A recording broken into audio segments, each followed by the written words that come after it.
Okie dokie, everybody. Welcome back. You're here at the Fox Den with Peter Voss, the Papa Fox, and we're going to continue playing Tyranny by Obsidian Entertainment. When we last left off, we had explored the camp to completion. We had started a side quest over here, and now we're about to speak with these Archons. But I see that there are some things to take a look at. We got factions and reputations. Let's see what we have here. Lethian's Crossing, a small trading settlement before Cyrus's invasion. Discovery of iron nearby in the mountains. Return to center of commerce. Are pleased by your words and actions. There we go. Okay. Oh, and it shows you what you can get. Looks like we can't really get much of anything right here. Oh, and you can get stuff with the Vendrian Guard. Ooh. Champion's Valor. Hit Precision and Sun Spear. Okay, this is if we get more Wrath. Okay. Respect your dignified ways. Yeah, okay. We get +1 resolve for right? Okay. And the Scarlet Chorus. Okay. Verse. Death from Above. Hopefully we can keep that active. Fury's Rage. Graven Ash. Right. Okay, cool. Neato. Avengrian's Veil. Forge-bound iron. Welcome to the ruin. Complete. Conqueror's Will. Can't do that. I know you can't do that because I was trying to click here. Okay. I am really liking this game so far. Yesterday, you chide me for wishing to wait. Now you suggest even longer delay?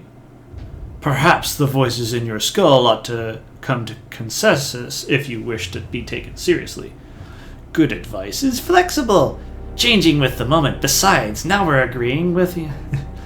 We know you hate going into battle without overwhelming odds on your side. If you're so terrified... Oh my goodness, I can't follow. Okay. Okay.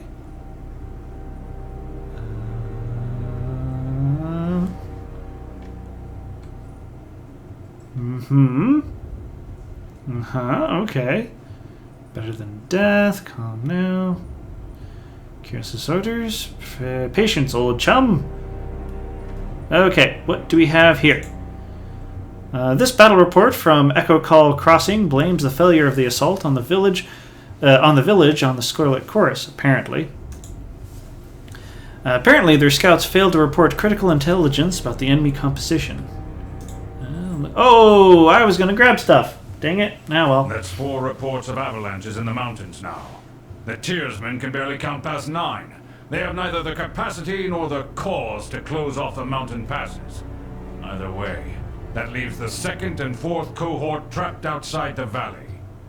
The Archon of War pounds his staff on the ground to punctuate his words. A large and imposing man to begin with, his profile is made larger still by his hulking suit of armor that hums with mystic energy. Or it's the work of your perfidious Earthshakers. Only a fool would not suspect a traitorous Archon of poisoning the mind of his students with sedition. We would have killed the Earthshakers Guild for their master's treachery, but I'm sure you have some perfectly valid reason for allowing them to live as your pawns. The Archon of Secrets passes a scepter between his hands as he speaks, twirling the rod in hypnotic circles. You hear the voices in your head. Hello? Well, hello there, Fatebinder. We'll be with you in just a moment. Oh, that's interesting. So if it's green, you can... Oh, okay, cool. I love this mechanic. It's like having a another DM, like another layer of dungeon mastery right in the dialogue boxes. Emerald luminescence seeps from the seams of the Archon's ragged red robes. The glow is most noticeable where his neck ought to be. His mask seems to float and spin, never pivoting or bending naturally. Hey, watch yourself. When these two get going, you don't want to get between them. The valley was sealed in preparation for this moment. I'm going to clear my throat.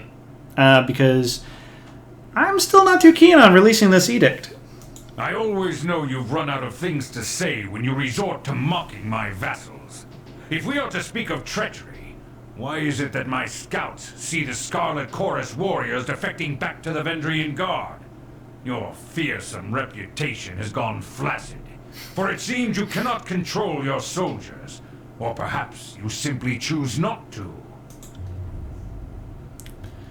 My lords, the Fatebonder has arrived. The disfavored commander raises her voice, trying with little success to speak over the Archons. Perhaps we could table this discussion and let our guests speak. Speaking of strategic failures, who was it that insisted the valley would need only a token garrison? For some strange reason, we can't seem to recall which balding halfwit grossly underestimated the enemy. The Archon of Secrets twirls his scepter in a twisting loop, his leather-wrapped hands flipping the heavy rod with an effortless flow. Can you hear us, Fatebinder? Cough if we have your attention.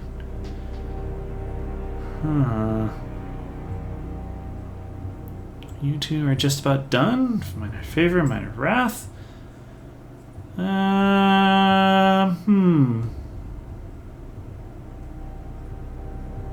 I don't really care much for the Voices of Nerat. I'm going to ask if I can address the Archons. I'm not going to remain silent. Silent is not a pit fighter's thing, and I don't want to deal with this guy.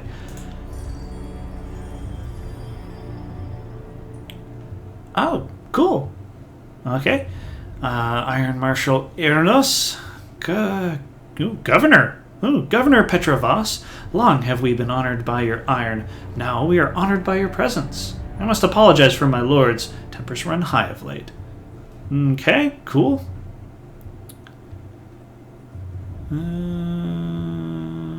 Apologies for the sudden entrance. I have traveled long to be here. Minor favor. Voices of Nerat. Glare silently. Let's go with that. Ah, the Stormcaller. Conveniently late once more. Our eyes and ears tell us you come bearing an edict. The anticipation is killing us. Conquest decision. Oh, yeah, okay, there we go. Okay, let's continue. My soldiers tell me you helped Commander Drotus on your way through Edring. You honor the court with your selfless cooperation, for that is the sort of camaraderie that Kairos demands of us all. On the last of his words, the Archon of War glares at the Voices of Nerat, furrowing his brow as he utters the word camaraderie. I require no thanks for my sworn duty. Minor favor, minor wrath. Minor favor, lose minor favor. Lose minor favor. Okay.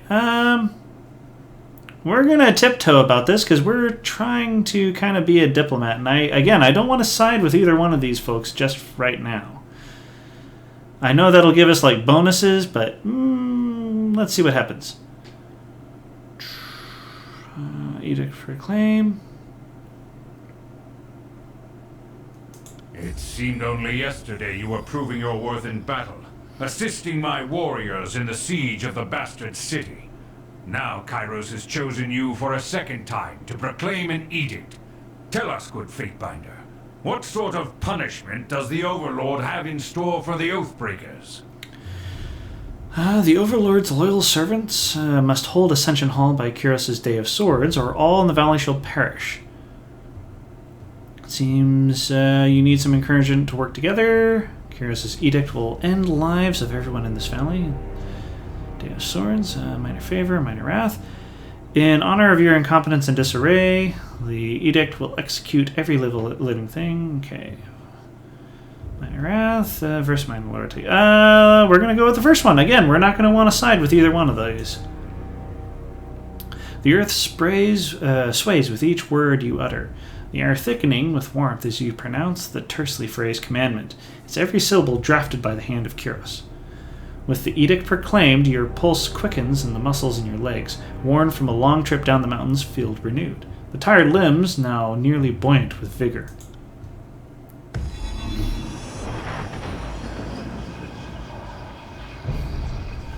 the Overlord means to compel us into action.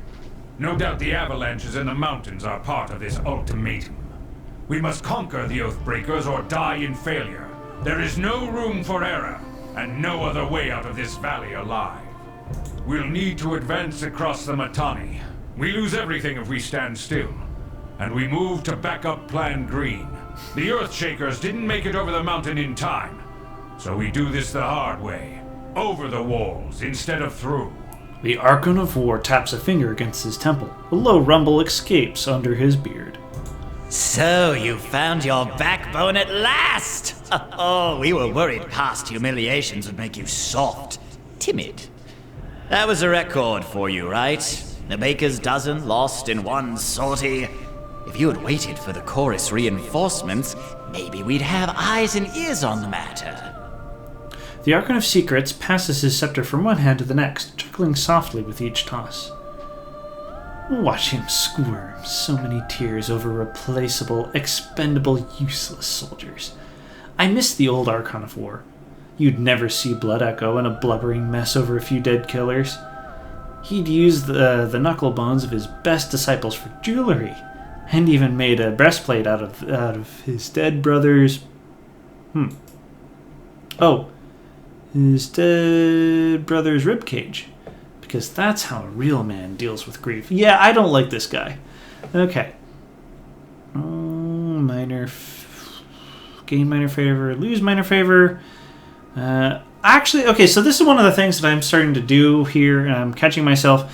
I'm starting to base my decisions on lose and gains, which I guess makes sense. And I do appreciate, but I feel compelled to just look at the rewards rather than look at the content of the message. Learn to work together or we're all doomed. Minor favor, lose minor favor, remain silent. Gain average wrath, minor fear. They call you the Archon of Secrets, but you certainly don't seem to know anything remotely useful.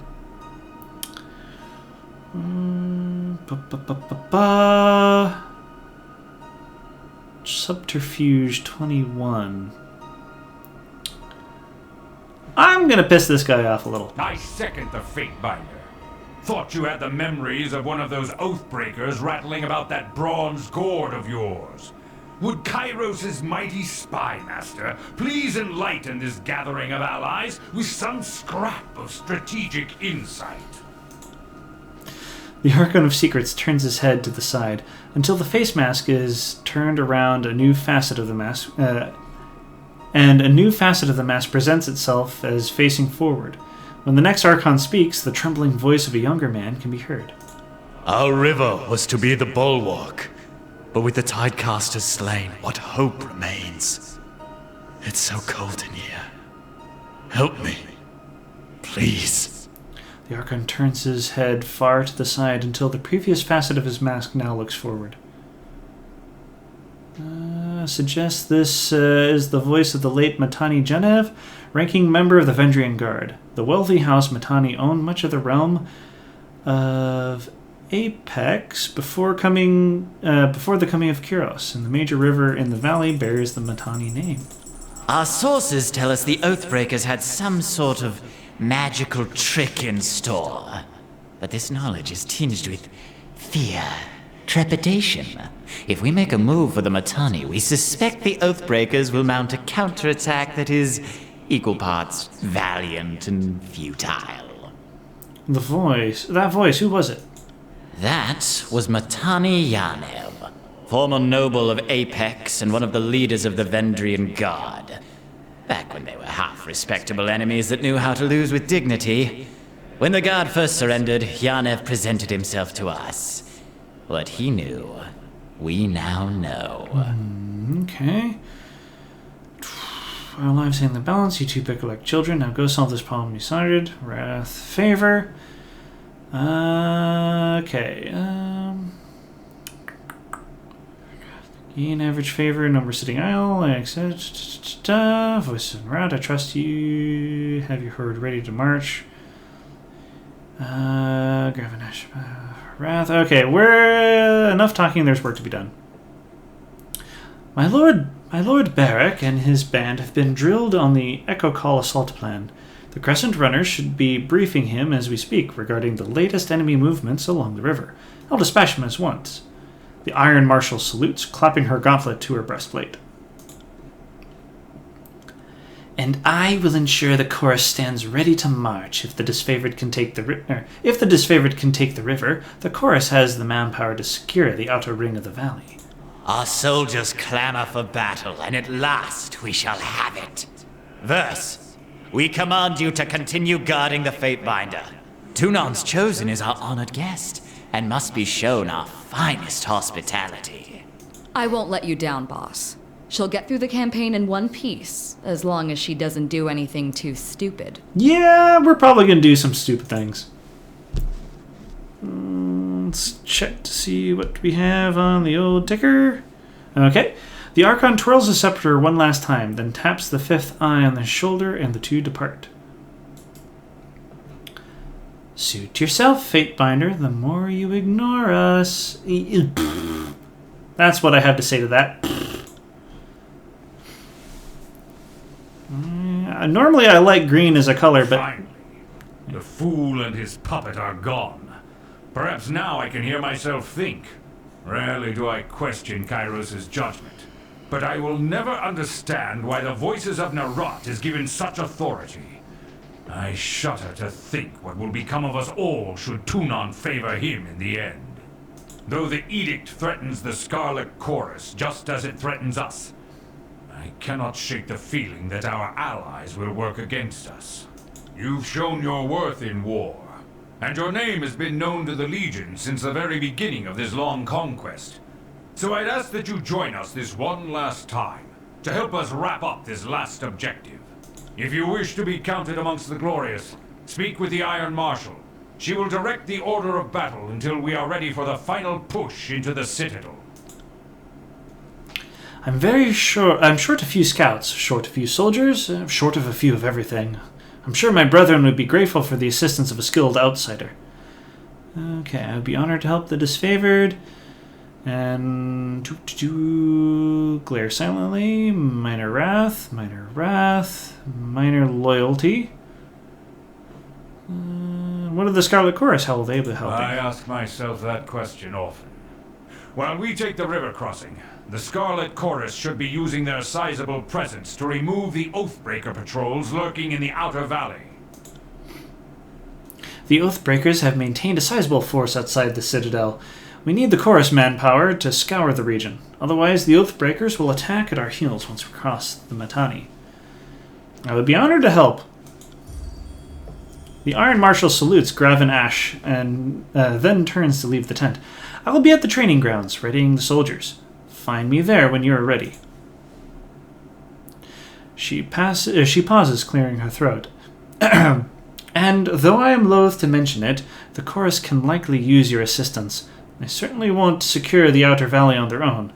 Fifth Eye will be somewhere in that rat's nest they call a camp, due east. Seek him out if you must. Cool beans. Okay, cool. I can unlock Good this. thing I keep a torsion wrench handy. It's awesome. Let's see what's in here. Okay. Oh, 8 days until Kyros' Day of Swords. Let's see what we can do here. It says alongside, he surveys the map and models splayed out about his desk, glances over his shoulder, making brief eye contact with you for his brow, then turns back to contemplation. The first time you proclaimed an edict, you gave the enemy a suspicious amount of time to ready themselves. I chalk it up to excessive mercy for a backwards people, but when the edict is against your kin, that order you follow to the letter. May we speak a moment? You have a staunch ally of the disfavored since the bastard city. I consider you our ally in court. My mind is a poor mood for banter, but if you wish a moment of my time, you may have it. What's on your mind? Zoom small by need to possible task. When you tell me of Cairn, the Archon of Stone. Okay, let's go down the list. Spread us thin. Every league we conquer must be held. I issued the call to assembly, but most of the cohorts remain trapped across the mountains. No bother. Won't be the first time I've had to do much with little. Need to know why conquering a few lonely tearsmen is so impossible a task. Gav and Ash favor one. The Archon lets out a long sigh, glaring at you with a furrowed brow. It's not for lack of trying. Earlier in the year, when the chorus were still gathering in the valley, I launched a raiding party to head straight to the Citadel. They never made it past the Matani River. With no disfavored survivors and no chorus scouts with eyes on the situation, I know very little of what occurred, only that they died quickly. That left me short-handed and in need of more troops, and they have been slowly trickling in from everywhere, and I guess I've been guilty of waiting for my numbers to be overwhelming instead of merely enough. Okay, what became of the garrison? I too have questions about that. His posture becoming defensive, his cold blue eyes stare at you with an unblinking intensity. I have reason to believe that when the garrison was taken, the disfavored were slain, not by the Oathbreakers. And though I know it in my bones, I cannot prove the Voices of Nerat is at fault. That's a very serious charge. I'll have to... not going to tell